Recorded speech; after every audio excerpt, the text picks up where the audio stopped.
Well, good morning, Glue Troopers, and I'm just doing a very quick video during a break for my studying. I start my recurrent tomorrow. There will be no content for the next 3-4 days or so while I do my recurrent, and been face down, elbows up in the book, feeling pretty good about it.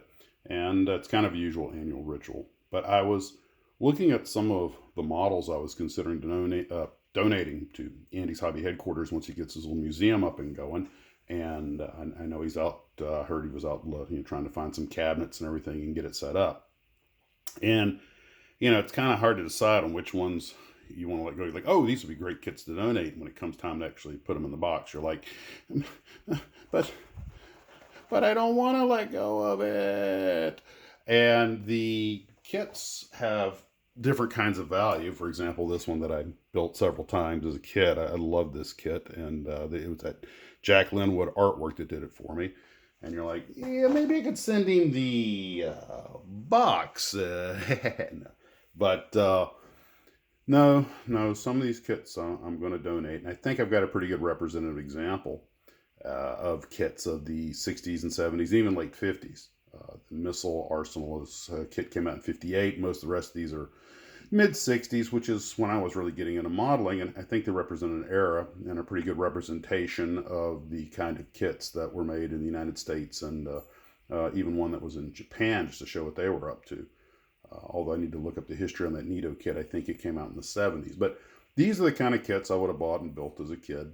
And I think it covers the gamut. You got your World War One aircraft, your World War Two aircraft, your pre-war aircraft, then of course the jets and the missiles, and it just shows a balanced look. But one of the things that I was kind of pondering, I was like, what is the almost mystical attraction of these old kits? And then I realized that, especially with the Missile Arsenal, which was probably made before I was, at least from my mid childhood on up, everything I ever did, every place I ever was, these kits were on a shelf somewhere waiting for me.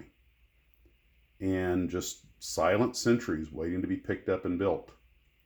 And it kind of hit me that not just the history behind these things, which is really kind of what got this channel started, but just also the connection you have to it, that these models and I have traveled through the same, time and space. And wherever I was, happy or sad, they were quietly waiting for me, or for wherever they end up. And I don't mean to get all woo, but I just thought that was kind of neat. And maybe that's part of the attraction to old things. Is we know that when I was doing this gadget or gizmo or car or plane or model or whatever, it was just sitting there waiting on me. Maybe that's why we have such an attachment to antiques, because these things were around before us and will likely be here after we're gone. I don't know. Don't mean to get all metaphysical. But right now, this looks like my selection for the kits. I'll probably send to the Andy's Hobby headquarters once they get the museum up and going. And that was just my thought for the morning. Well, it's back to study now, guys. Take care of yourselves, and as always, model on.